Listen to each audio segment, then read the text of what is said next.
semuanya, sebelumnya Assalamualaikum warahmatullahi wabarakatuh.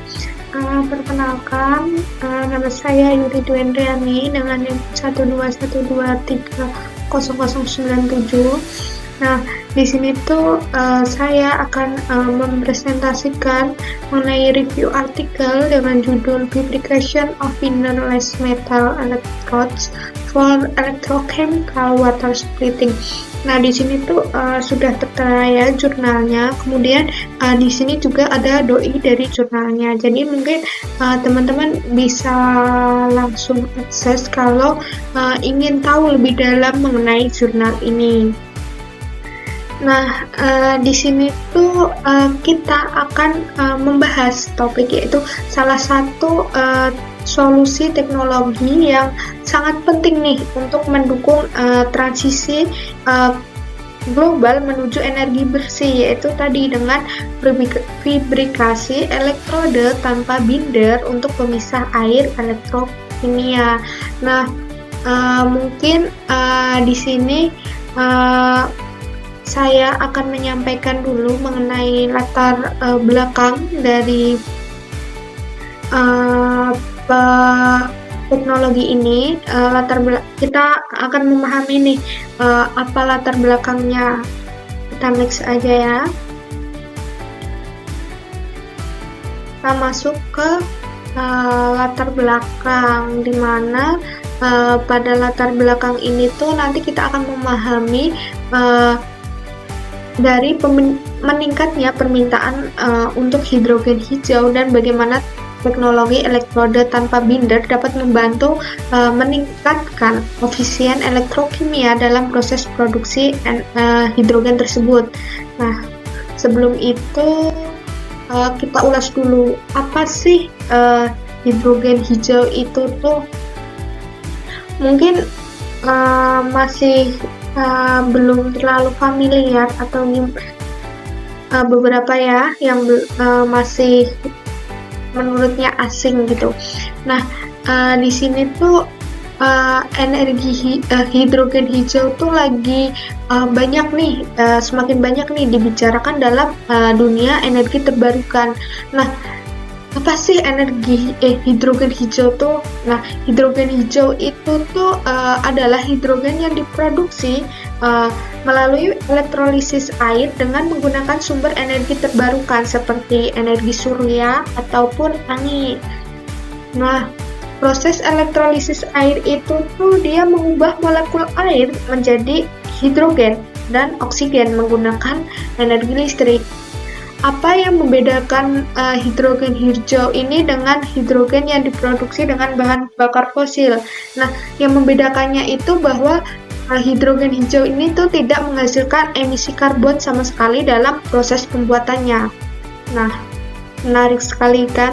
Nah, tentunya mengapa hidrogen hijau ini tuh penting gitu?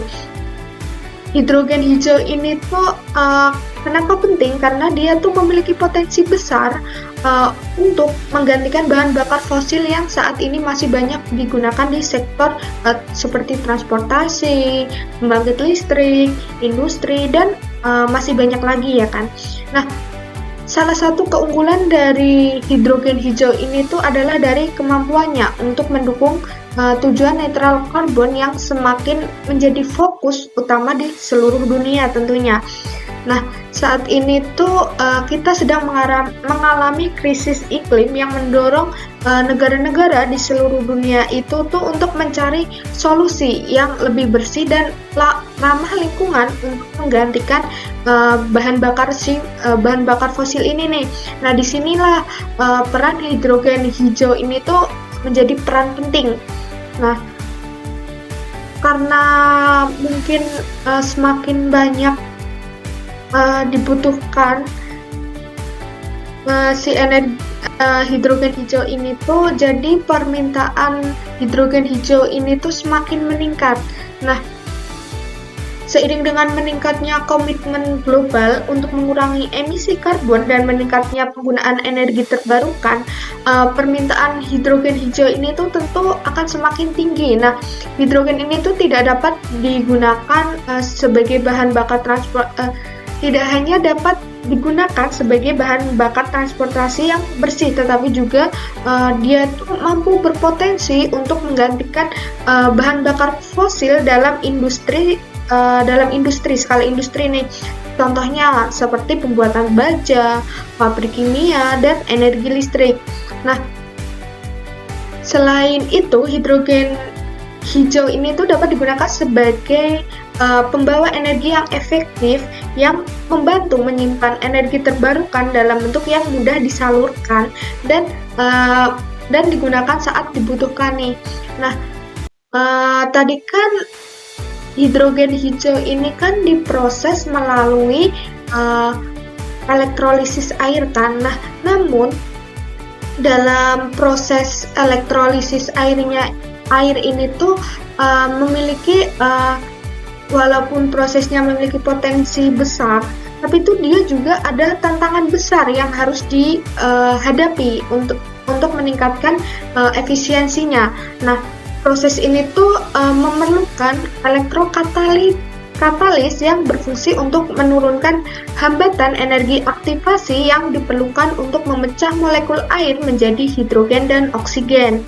Nah, tanpa elektrokatalis yang efektif, elektrolisis yang akan sangat lambat dan memerlukan energi yang banyak tentunya itu akan mengurangi efisiensi dan meningkatkan biaya produksinya. Nah, untuk itu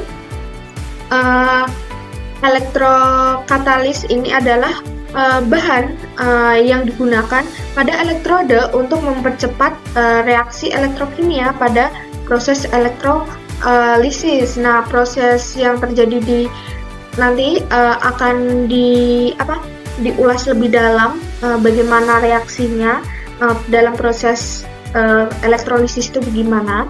Nah,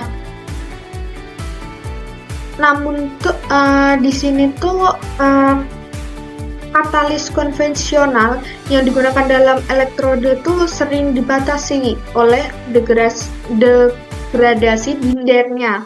Ya, binder itu pengikatnya kan yang digunakan untuk menahan katalis pada substrat elektroda. Nah, degradasi ini tuh mengurangi kinerja dan umur panjang si elektroda tersebut. Jadi di sini sebagai solusi diciptakanlah elektroda tanpa binder sebagai solusi untuk meningkatkan si efisiensi elektrokatalis. Nah, apa itu elektroda tanpa binder? Nah, para peneliti ini tuh mengembangkan elektroda tanpa binder, di mana teknologi ini tuh menghilangkan kebutuhan akan binder atau pengikat yang seringkali menghambat kinerja elektrokatalis. Nah, elektroda tanpa binder ini tuh dia mengandalkan langsung antara katalis dan substrat elektroda yang memungkinkan transfer elektron itu lebih efisien, stabilitas yang lebih tinggi, dan mengurangi degradasi akibat binder. Nah, kemudian kita lanjutkan selanjutnya kita masuk bab kedua, yaitu tinjauan umum mengenai pemisahan air dan elektroda binder. Nah, kita masuk ke elektrolisis air. Tadi kan sudah disinggung bahwa proses elektrolisis air itu adalah proses pemisahan molekul air menjadi gas hidrogen dan oksigen dengan menggunakan arus listrik. Nah, dalam proses elektrolisis air ini tuh ada dua reaksi di mana terdiri dari dua tahapan. Yang pertama itu reaksi evolusi hidrogen yang terjadi di katoda, sedangkan reaksi evolusi oksigen ini tuh terjadi di anoda. Nah, reaksi evolusi hidrogen ini tuh nanti yang bertugas menghasilkan hidrogen melalui reduksi ion air. Sedangkan reaksi evolusi oksigen ini akan menghasilkan oksigen melalui oksidasi ion hidroksida. Komponen utama dalam elektrolisis itu kan terdiri dari elektrolit, elektroda, dan sumber daya listrikan. Nah, elektrolit ini tuh fungsinya untuk memfasilitasi transfer ion, sementara elektroda ini tuh berperan sebagai tempat berlangsungnya reaksi elektrokimia. Nah, namun kinerja dari elektroda ini tuh sangat bergantung pada metode fabrikasi dan material yang digunakan, termasuk penggunaan binder atau pengikatnya. Nah, kemudian di sini ada perbedaan langkah-langkah fabrikasi elektroda konvensional dan tanpa pengikat. Nah, pada metode ini tuh material katalis dicampur dengan pengikat seperti poli, yaitu vinylidin, fluoride atau PVDV. Proses ini tuh kalau secara konvensional, fabrikasi secara konvensional itu melibatkan 5 tahapan, di mana yang pertama itu adalah formulasi, yang kedua itu pencampuran, ketiga pelapisan, terus yang keempat pengeringan, dan yang kelima calendering. Nah, pengikatnya ini tuh bertindak sebagai matriks untuk menjaga partikel katalis tetap melekat pada substrat elektroda. Nah, sedangkan pada elektroda tanpa pengikat ini tuh dia memerlukan hanya 3 tahapan, jadi dia tuh lebih sederhana, di mana tahapan yang pertama itu formulasi, yang kedua itu pelapisan, dan yang terakhir itu pengeringan. Nah, elektroda yang dihasilkan ini memiliki kontak langsung antara katalis dan substrat, sehingga nanti itu dia meningkatkan transfer elektron. Nah, di sini ada gambar perbandingan elektroda dengan pengikat dan tanpa pengikat. Terlihat kan bahwa elektroda pengikatnya itu konvensional ini tuh dia terikat partikel katalisnya ke permukaan substrat. Jadi dia ini tuh nanti akan menghalangi transfer si elektron. Sedangkan kalau tanpa pengikat, nah ini tuh dia tidak ada yang mengikat, jadi si katalis bisa kontak langsung dengan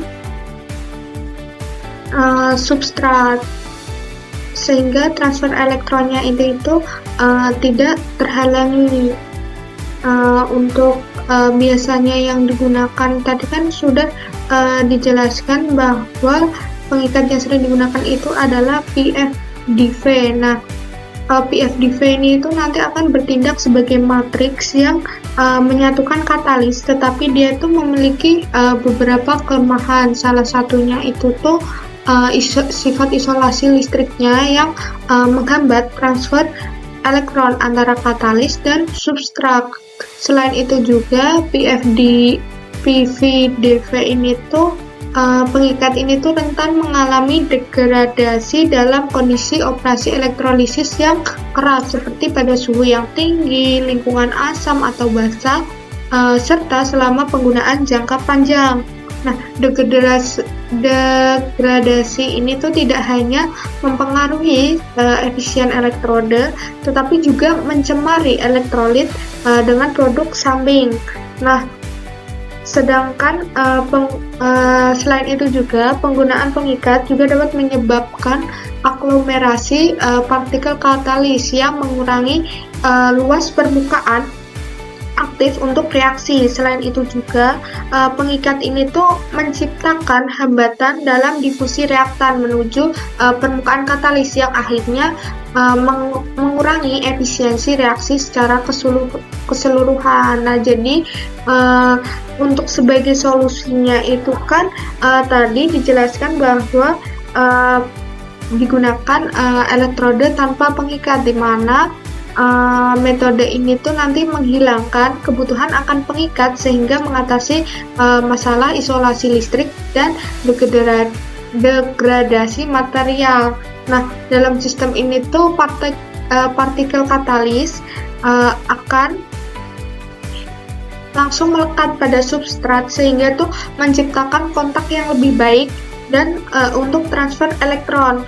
Hal ini tuh meningkatkan efisiensi reaksi secara signifikan karena seluruh permukaan katalis itu tuh dapat dimanfaatkan tanpa adanya hambatan dari si pengikatnya.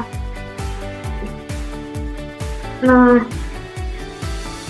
selain itu, vibrikasi tanpa pengikat ini tuh nanti akan menghasilkan elektroda yang lebih stabil dan tahan lama dalam kondisi operasi yang keras. Prosesnya itu tuh juga lebih sederhana karena tidak memerlukan pencampuran dan pengolahan tambahan untuk pengikat. Nah, hasil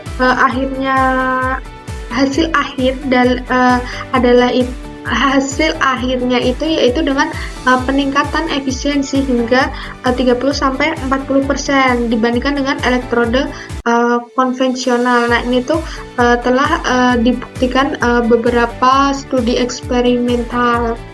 Jadi untuk lebih efisiensinya ini tuh terbukti efisiensinya dari si elektrode tanpa pengikat ini. Namun dari elektrode tanpa pengikat ini tuh juga memiliki beberapa tantangan. Nah, kemudian nanti kita mungkin next ke slide selanjutnya untuk membahas tantangan.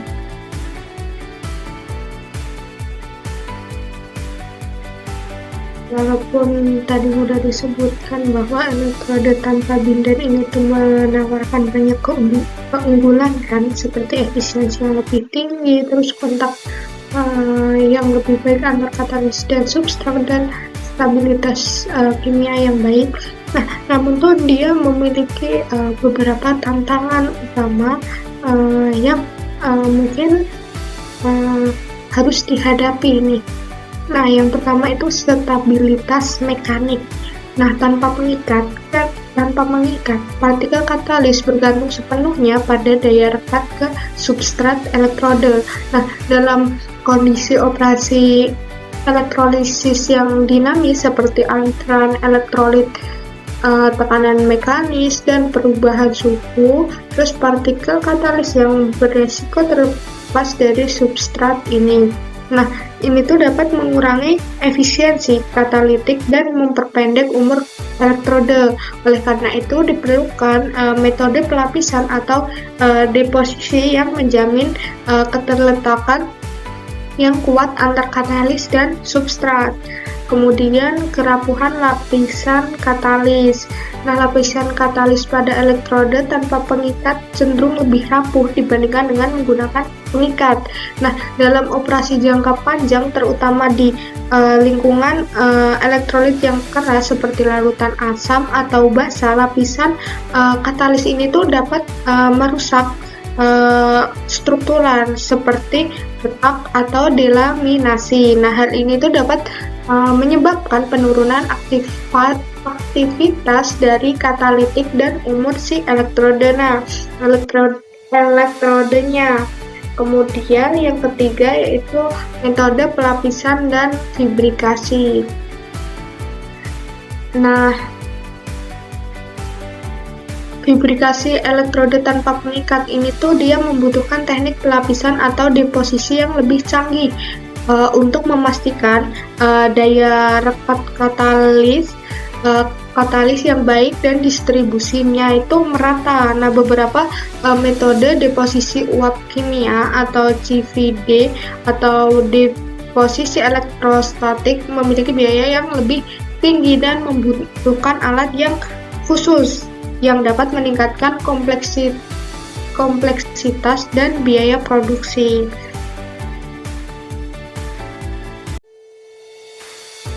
Masuk ke pembahasan yang ketiga yaitu metode vibrikasi elektroda tanpa pengikat dari logam non-mulia.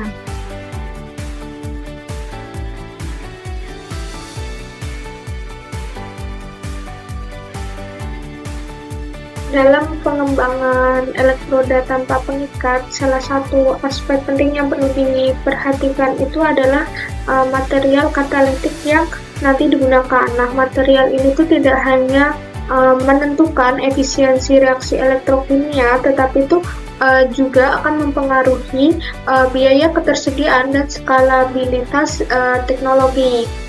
Nah, di sini tuh contoh dari logam non mulia seperti besi, kobalt, mangan, tembaga, dan nikel. Nikel ini mereka itu menawarkan potensi besar untuk mempercepat reaksi evolusi hidrogen dan reaksi evolusi oksigen dalam pemisahan air secara elektrokimia. Keunggulan dari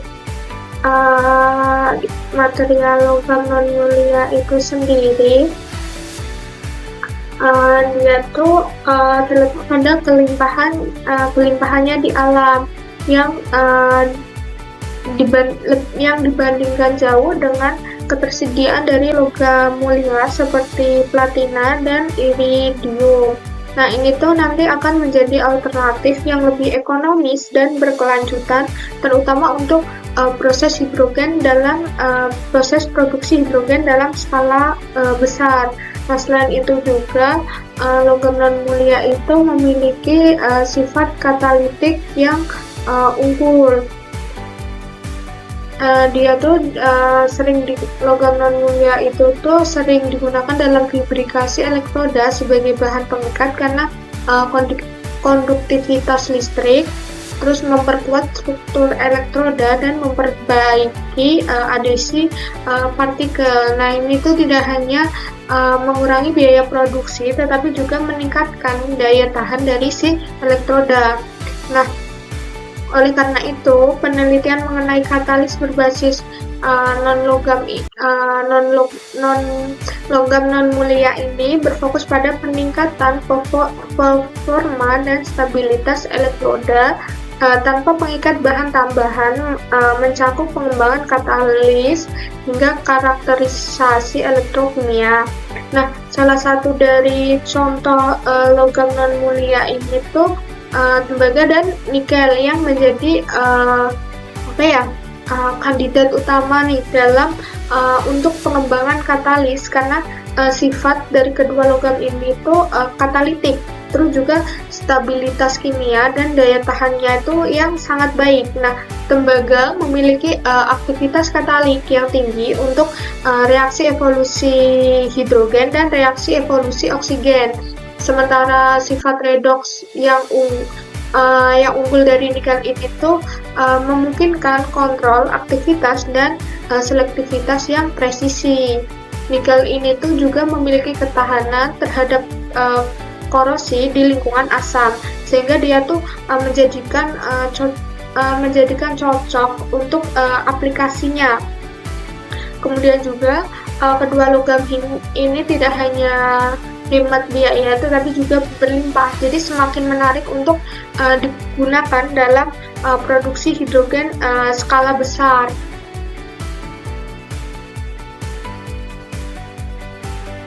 Untuk itu adanya perlu pengembangan penelitian mengenai pengembangan elektrokatalis berbasis tembaga, Cu, dan nikel ini sebagai bahan aktif maupun substrat elektroda.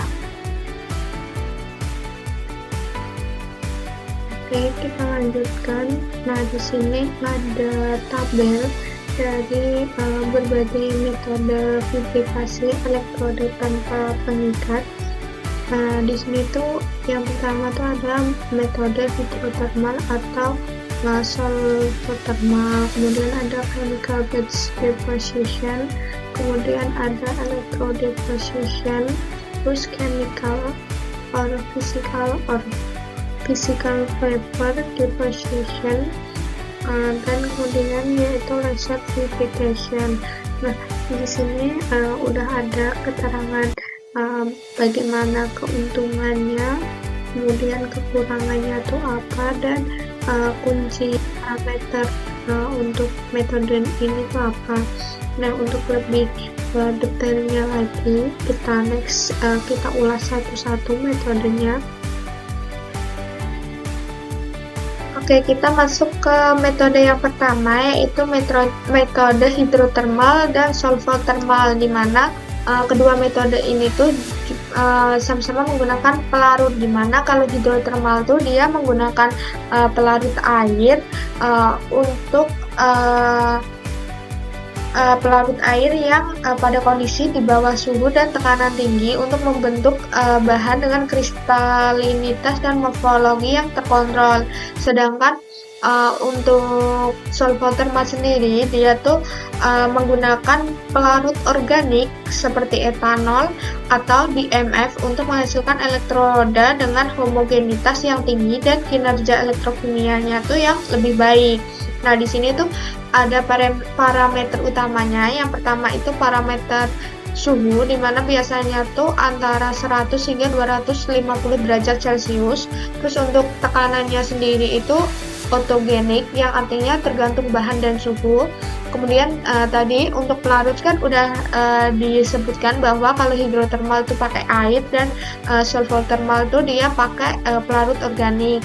Nah, untuk keunggulan sendiri dari metode ini tuh kontrol morfologi partikel meliputi bentuk dan ukuran, terus juga stabilitas katalitik yang ditingkatkan. Terus untuk kekurangannya sendiri, dia energi yang diperlukannya tuh tinggi, terus juga tidak ramah lingkungan jika menggunakan pelarut organik. Kemudian kita lanjut.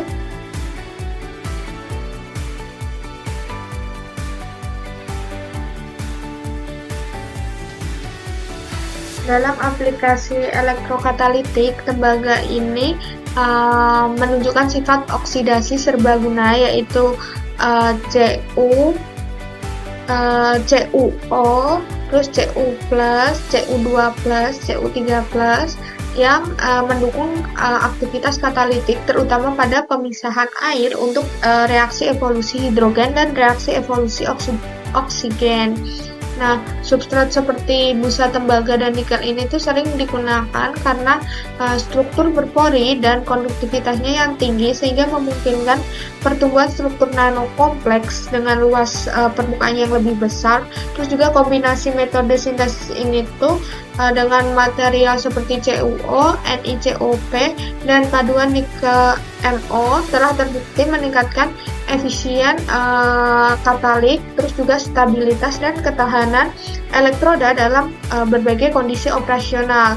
Nah, di sini ada studi-studi terkini yang menunjukkan potensi besar metode ini dalam pengembangan elektrokatalis untuk aplikasi energi dan lingkungan.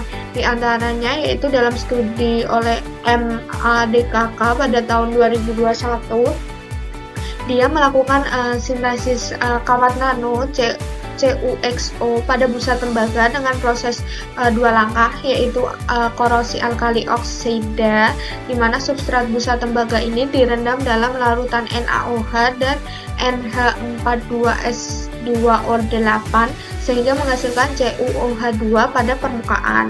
Kemudian langkah yang kedua yaitu anil termal, di mana proses anil ini dilakukan di atmosfer udara atau nitrogen, menghasilkan CuXO CF di udara dan CuXO NWS CF N2 di nitrogen. Kemudian di sini tuh menunjukkan hasil CuXO NWSCF ini tuh sebagai katalis yang paling aktif untuk reaksi evolusi hidrogen dan reaksi evolusi oksigen dengan peningkatan luas permukaan spesifik dan aktivitas katalitik. Terus juga kemudian salah satu studi MADKK ini pada tahun 2018, di mana mereka mensintesis struktur nano NiCoP dan Cu3P pada busa tembaga melalui kombinasi oksida kimia dan solvotermal. Nah, prosesnya itu melibatkan pembentukan kawat nano CuOH2, di mana substrat Cu dioksidasi untuk menghasilkan kawat nano awal. Kemudian dilanjutkan dengan reaksi solvotermal, di mana kawat nano CuOH2 dilapisi pada lembaran NiCO layer double hydroxide atau LDH menggunakan prekursor seperti garam nitrat, Ni, dan CONH4F dan urea. Nah, katalis yang dihasilkan ini tuh menunjukkan kestabilan yang sangat baik dan kinerja hidrogen evolusi reaction yang sangat baik setelah terjadi 1000 siklus. Selain itu juga ada studi dari BBDKK pada tahun 2021 di mana mereka membuat komposit CO dan CuCoNi pada substrat busa nikel untuk oksigen evolusi reaction yang menunjukkan potensi berlebih oksigen evolusi reaction sekitar 400 MV pada kepadatan arus 50 mA per cm persegi dengan stabilitas yang sangat baik selama kurang lebih dari 30 jam. Kemudian juga ada studi dari SUDKK di mana dilakukan pada tahun 2021 yang mengembangkan paduan nikel NO pada substrat busa nikel menggunakan kombinasi metode hidrotermal dan reduksi hidrogen. Nah, katalis yang dihasilkan ini tuh menunjukkan potensi berlebih hidrogen evolusi reaction yang sangat rendah, di mana sekitar 50 MV pada 10 mA per cm persegi dan sekitar 110 MV pada 40 mA per cm persegi, dan stabilitasnya ini tuh sangat dapat dikatakan tinggi.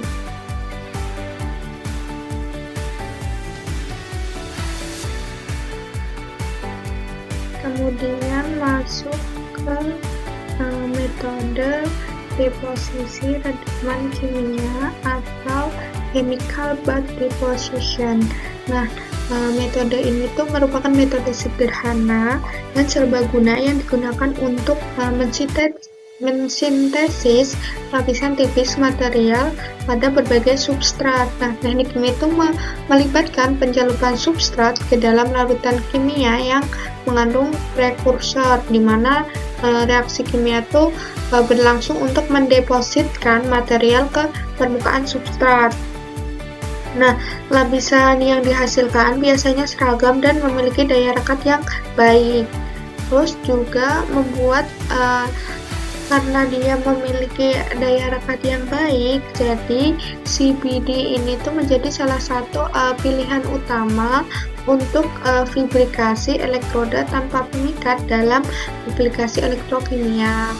Nah, prinsip ini tuh dipengaruhi oleh beberapa parameter penting. Yang pertama yaitu konsentrasi dari larutan kimia yang nantinya akan menentukan kecepatan pembentukan film, terus juga suhu rendaman dan waktu deposisi yang berpengaruh pada ketebalan dan morfologi film, sehingga ini tuh perlu diperhatikan guna untuk mengontrol tadi dari ketebalan, terus juga morfologi dan komposisi film yang terbentuk.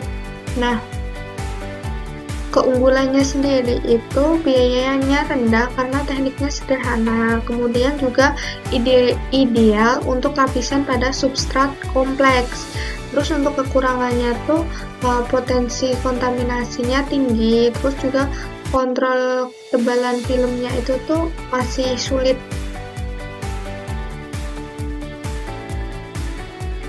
Di sini LPDKK dia memanfaatkan metode CBD untuk mensintesis kawat nanohibrida CuO, CO3B dengan struktur inti cangkang pada substrat busa tembaga. Nah, proses ini tuh melibatkan langkah-langkah yang pertama yaitu pertumbuhan awal kawat nano CuOH2, di mana substrat busa tembaga ini nanti dicelupkan ke dalam larutan alkali persulfat. Nah, reaksi ini tuh nanti akan menghasilkan kawat nano CuOH2 pada permukaan substrat melalui korosi alkali. Kemudian Yang kedua itu transformasi ke CuO melalui oksidasi termal, di mana kawat nano CuOH2 kemudian dipanaskan ke dalam tungku untuk mengubah menjadi CuO. Nah, proses oksidasi ini menciptakan lapisan oksida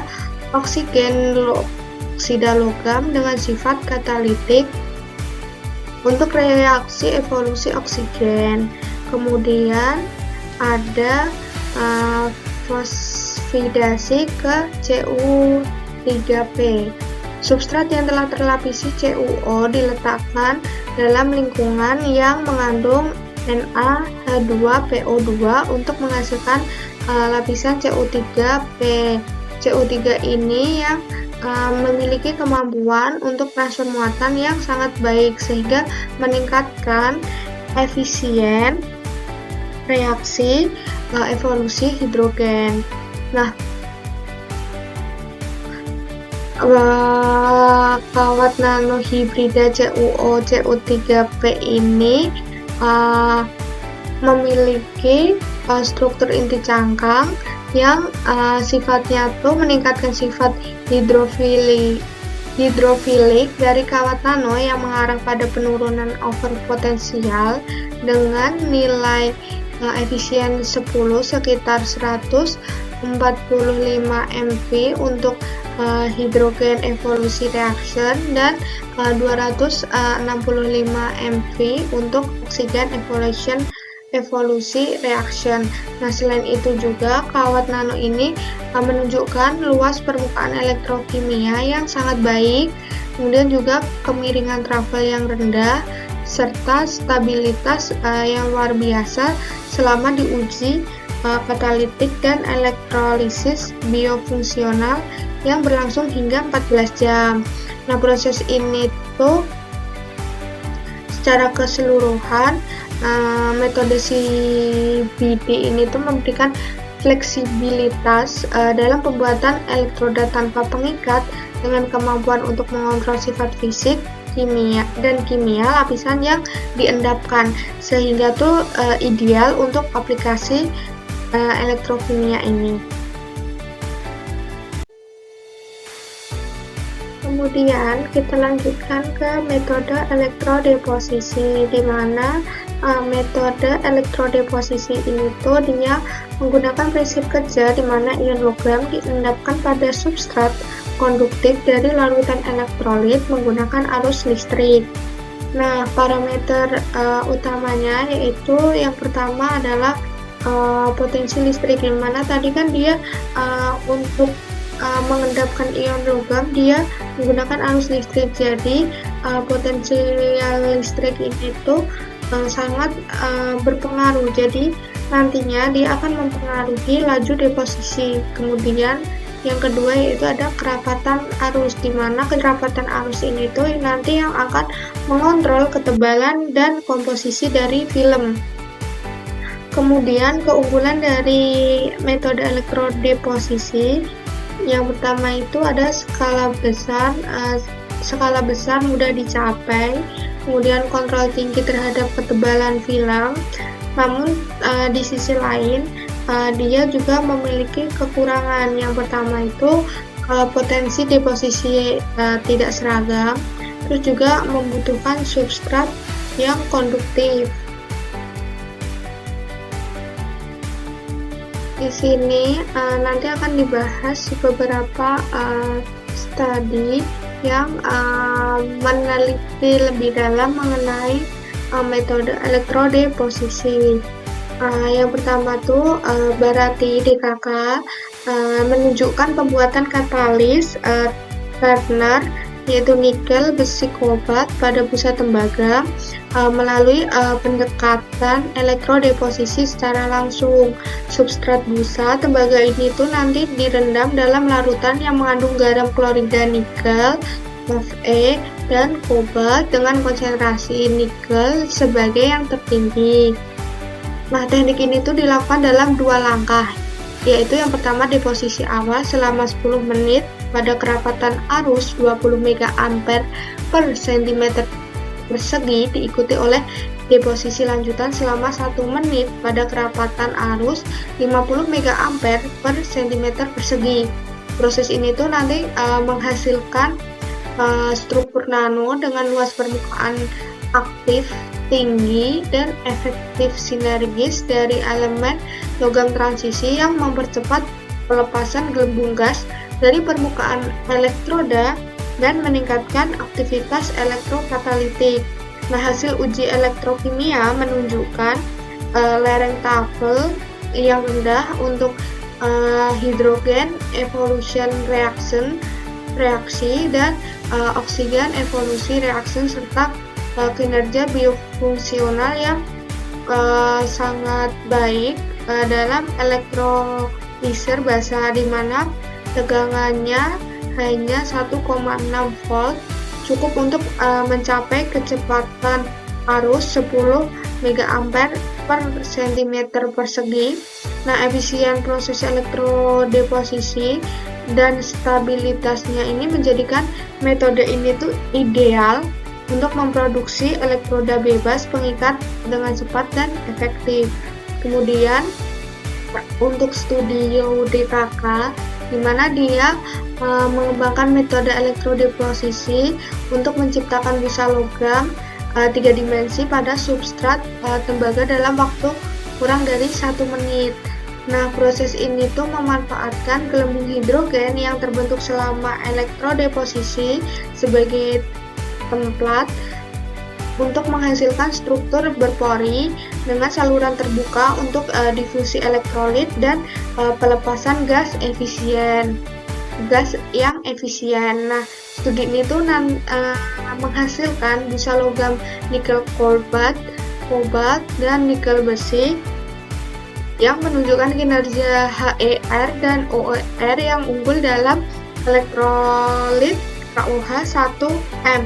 Nah, kombinasi nikel kobalt sebagai anoda dan nikel besi sebagai katoda menghasilkan efisiensi Faraday yang hampir optimal. Nah, masing-masing 97% untuk H2 dan 91% untuk O2. Nah, struktur busa 3 dimensi ini meningkatkan absorpsi, reaktan, dan pelepasan gas, sementara efek sinergis dari elemen logam transisi meningkatkan aktivitas katalitik secara signifikan. Selain itu juga ada WDKK yang meneliti lebih lanjut mengenai metode elektrodeposisi, di mana WDKK ini membuat katalis nikel tembaga fosfida dibuat dengan menggunakan teknik elektrodeposisi berbasis templat gelembung diikuti dengan fosfidasi, di mana struktur hierarkinya memiliki luas permukaan aktif elektrokimia atau ECSA yang tinggi, sehingga mudah memberikan potensi overpotensial rendah untuk hidrogen reaksi evolution dan oksigen evolusi reaction pada arus 50 mA per cm persegi serta kemiringan Tafel yang rendah. Katalis ini tuh mencapai hampir 100% efisiensi Faraday untuk pemisahan air baik sebagai anoda maupun katoda, dan menggauli pasangan katalis komersial seperti platinum, C, dan IRO2. Keberhasilan katalis ini tuh dikaitkan dengan konduktivitas substrat nikel tembaga, terus juga keberadaan oksida atau hidroksida aktif, dan struktur fosfida yang optimal. Kemudian ada juga studi LIDKK di mana dia melaporkan pertumbuhan susunan nanosit nikel tembaga seperti rumput pada busa tembaga melalui elektrodeposisi galvanostatik langsung. Struktur nanosit ini tuh memberikan kinerja hidrogen evolusi reaction yang sangat baik dengan potensi overpotensial sangat rendah, yaitu 40 MV untuk 10 mA per cm persegi, dan stabilitasnya tuh tinggi lebih dari 50 jam pada kerapatan arus 30 mA per cm persegi. Struktur seperti rumput ini tuh meningkatkan eksposur situs aktif, memfasilitasi penetrasi elektrolit, dan mempercepat difusi gas, sehingga menjadikan katalis ini tuh hemat biaya dan sangat efisien untuk pemisahan air. Kemudian kita lanjutkan ke metode deposisi uap kimia atau fisika, di mana kalau chemical vapor deposition ini dia memanfaatkan reaksi kimia untuk mendepositkan material ke substrat, sedangkan physical vapor deposition ini dia melalui penguapan fisik untuk mendepositkan material ke substrat. Nah, parameter yang digunakan yaitu konsentrasi bahan kimia awal yang digunakan untuk menentukan komposisi film. Terus juga suhunya dan tekanan yang nantinya akan mempengaruhi keseragaman dan kemurnian. Kemudian di metode ini tuh juga memiliki keunggulan dan kekurangan, di mana keunggulannya itu film sangat beragam dan kemurniannya tinggi, terus juga cocok untuk struktur material yang kompleks. Untuk kekurangannya itu biaya alat yang tinggi, kemudian juga proses untuk film, prosesnya tuh lama untuk film yang tebal.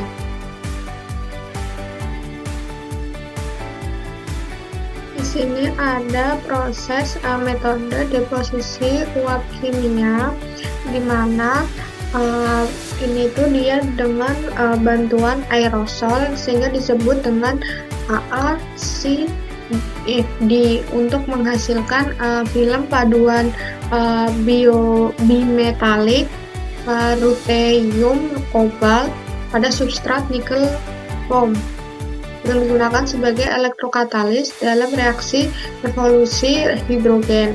Nah, proses ini tuh dimulai dari mencampurkan prekursor yaitu COACA2 atau kobalt asetil asetonat dan RuACA3 atau ruthenium asetal asetonoat yang nantinya akan dirubah menjadi aerosol menggunakan humidifier ultrasonik yang dibawa oleh gas nitrogen ke dalam tabung reaktor tabung, di mana dalam zona pemanasan reaktor aerosol ini nanti terdekomposisi sehingga film RuCO terdeposisi merata di permukaan nikel foam.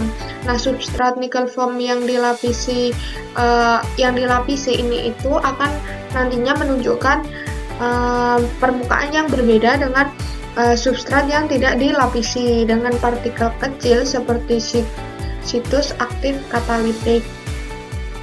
Nah, struktur 3 dimensi nikel foam ini tuh nanti akan mendukung transfer muatan dan infiltrasi elektrolit, sementara paduan RuCO nantinya itu akan meningkatkan efisien absorpsi dan disosiasi molekul air sehingga mempercepat pembentukan gas hidrogen. Nah, teknik AACVD ini tuh menawarkan keunggulan beberapa, yaitu tadi kan udah disebutkan di awal beberapa keunggulannya. Nah, dia tuh efisiensi, terus juga kontrol morfologi yang baik, dan potensi skalabilitas tinggi sehingga menghasilkan elektrokatalis dengan kinerja yang sangat baik dan stabilitas jangka panjang untuk aplikasi energi keberlanjutan.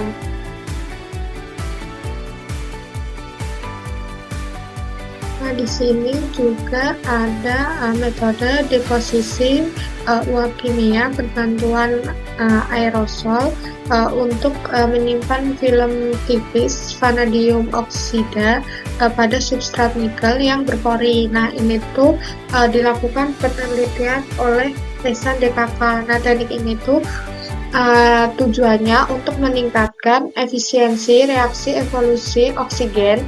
Nah, langkahnya itu dimulai dengan pemanfaatan nickel foam kosong atau bar nickel foam yang dilapisi menggunakan larutan prekursor berbasis vanadium melalui humidifier ultrasonik dengan gas pembawa nitrogen untuk membawa aerosol ke zona pemanas dalam tabung reaktor.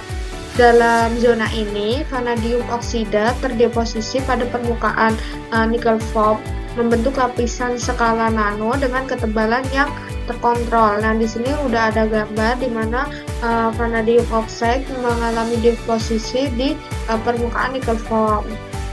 Nah, waktu deposisi ini tuh dapat dioptimalkan dengan kinerja katalitik terbaik, di mana deposisi selama 30 menit menghasilkan efisien oksigen evolusi reaction yang sangat baik. Pada kondisi ini, material vanadium oksida dengan nickel foam membantu mencapai kerapatan arus tingkat industri sebesar 1 ampere per cm persegi pada potensial 1,7 volt dibandingkan dengan reaksi hidrogen evolution.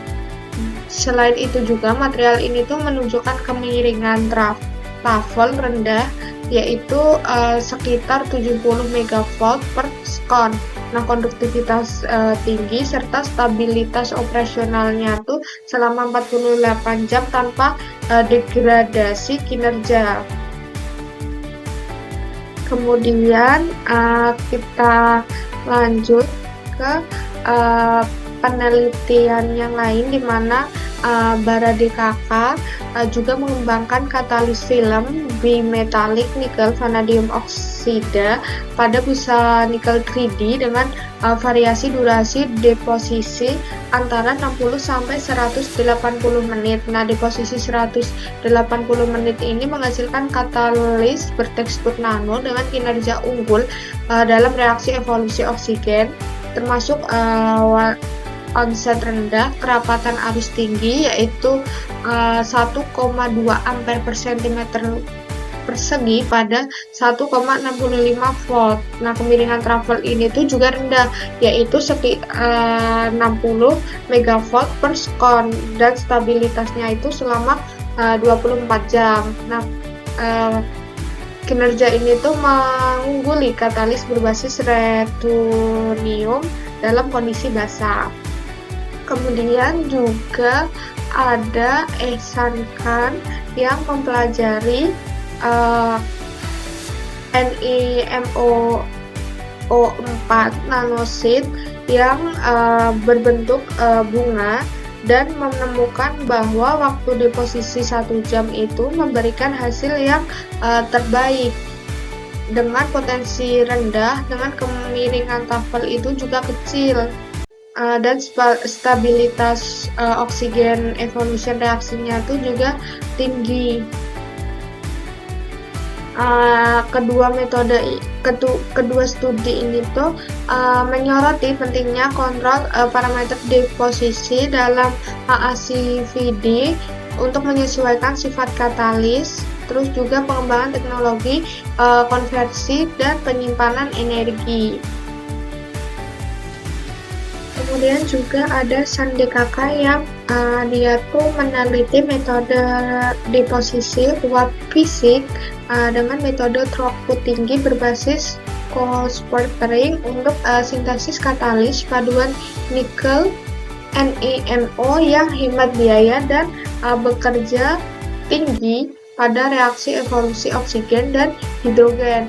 Nah, efek sinergis antara Ni dan NO ini meningkatkan aktivitas elektrokatalitik intristik dengan Ni90NO10 ini tuh menunjukkan overpotensial rendah, yaitu sekitar 60 MV untuk hidrogen evolusi reaction, sedangkan Ni40NO60 ini tuh mencapai efisiensi tinggi dengan oksigen evolution reaction itu sekitar 300 MV. Nah, electrolyzer berbasis Ni40NO60 dengan Ni90NO10 ini tuh menghasilkan 10 MA per cm persegi pada tegangan sel hanya 1,57 volt. Yang ini tuh efisiensinya itu sungguh tinggi untuk dalam pemisahan air. Sebaliknya untuk penelitian ini tuh menunjukkan potensi CO sputtering sebagai metode adaptif untuk menghasilkan katalis pada paduan NiMO dalam tingkat tinggi untuk mendukung sistem energi berkelanjutan. Kemudian dilanjutkan dengan metode deposisi tanpa listrik, di mana metode tanpa listrik ini tuh pendekatan baru yang digunakan untuk membuat elektroda katalis yang efisien tanpa memerlukan medan listrik. Dalam proses ini, katalis konduktif dideposisikan ke substrat isolasi yang tersedia, yang seperti kertas, tekstil, dan spons.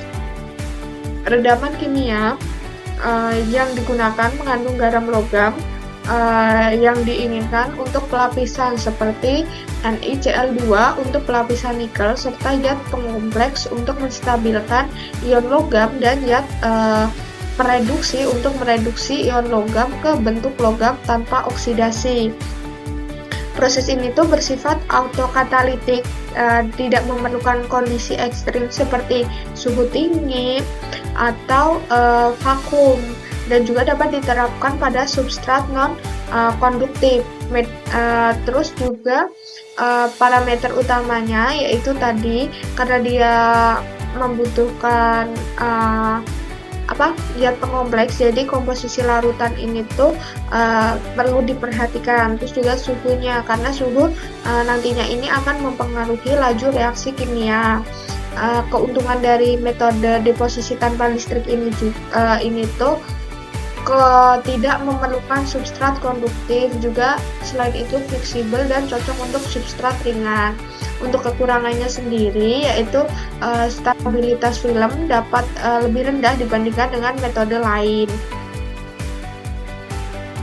Nah, salah satu contoh penggunaan metode deposisi tanpa listrik ini adalah pelapisan NiPb pada kertas yang menghasilkan elektroda dengan kinerja elektrokatalitik yang sangat baik untuk reaksi evolusi hidrogen dan reaksi evolusi oksigen, di mana elektroda NiPb pada kertas ini menunjukkan potensi berlebih yang rendah, yaitu 80 MV pada 50 MA per cm persegi untuk reaksi evolusi hidrogen, dan 250 MV pada 50 MA per cm persegi untuk reaksi evolusi oksigen.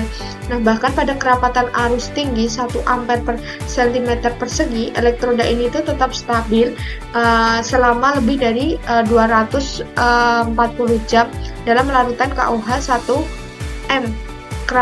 Kemampuan bifungsional elektroda yang diuji dan hasilnya itu menunjukkan tegangan operasi rendah, yaitu 1,6 volt pada 50 MA per cm persegi, yang setara dengan elektroda PTC pada nikel dan IRO2 pada nikel, dengan keunggulannya metode deposisi tanpa listrik ini tuh termasuk tadi fleksibilitas dan skalabilitas, karena proses pembuatan elektroda ini tuh dapat dilakukan pada substrat isolasi yang mudah diperoleh. Kemudian untuk metode yang terakhir yaitu metode berbasis laser, di mana metode fabrikasi berbasis laser seperti ablasi laser dan pulsed laser deposition ini tuh nanti akan memungkinkan pembuatan elektroda bebas pengikat dengan struktur nano yang meningkatkan luas permukaan aktif dan aktivitas katalitik. Nah, prinsip kerjanya sendiri itu laser yang digunakannya ini tuh untuk menghilangkan material dari target untuk dan membentuk struktur nano langsung di substrat. Nah, parameter utamanya itu tentunya daya laser yang nantinya akan mengontrol intensitas dan luas pengaruh, terus juga frekuensi, di mana frekuensi ini tuh menentukan kecepatan penghilangan material. Untuk teknik ini juga memiliki keunggulan di mana kontrol presisi terhadap ukuran, terus juga bentuk dan distribusi struktur nano, sehingga menghasilkan elektroda dengan konduktivitas tinggi, efisien, transfer muatan, dan kinerja elektrokatalitiknya tuh yang baik. Terus juga namun di sini tuh juga ada kekurangan di mana biayanya tinggi untuk alatnya sendiri, terus juga membutuhkan parameter yang sangat akurat. Nah, kita lanjutkan ke misalnya nih katalis berbasis COFE-LDH yang dihasilkan melalui ablasi laser. Ini tuh menunjukkan potensi rendah untuk hidrogen evolusi reaction itu senilai 365 megavolt, dan untuk oksigen evolution reaksinya itu 270 megavolt pada kecepatan arus 10 megaambere per cm persegi. Selain itu juga ada penelitian lain yang menghasilkan elektroda berbahan CO3O4 berbentuk stroberi dengan potensi elektroda bifungsional hanya sekitar 1,65 volt melalui kinerja PTC dengan RuO2. Nah, teknologi ini tuh tentu mendukung optimalisasi parameter fabrikasi menggunakan AI, ML, ablasi laser atau tadi yang memungkinkan fabrikasi cepat dan hemat biaya untuk aplikasi seperti baterai, superkapasitor, dan elektrolisis air.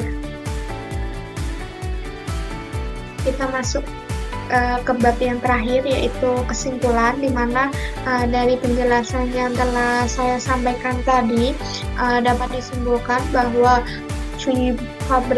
fabrikasi elektroda logam tanpa pengikat ini tuh mampu meningkatkan efisien dan keberlanjutan produksi hidrogen hijau melalui proses pemisahan air secara elektrokimia. Nah, pendekatan ini tuh mengatasi kelemahan elektroda berbasis pengikat seperti penurunan aktivitas elektrokimia dan hambatan transformasi massa. Nah, teknik fabrikasi seperti hidrotermal, elektrodeposisi, dan fabrikasi laser ini tuh dapat menghasilkan elektroda dengan kinerja yang lebih baik, biaya lebih rendah, dan lebih ramah lingkungan. Untuk itu, adanya pengontrolan parameter fabrikasi ini tuh memungkinkan pengaturan struktur nano dan kinerja elektrokimia tuh yang lebih optimal. Untuk kedepannya, elektroda, deposisi, dan fabrikasi laser ini bersama dengan kecerdasan buatan atau AI ini tuh dapat mempercepat adopsi elektroda tanpa mengikat pada skala industri untuk energi bersih yang lebih efisien. Itu saja yang dapat saya sampaikan. Sebelumnya mohon maaf kurang lebihnya. Sekian dari saya. Wassalamualaikum warahmatullahi wabarakatuh. Bye bye guys.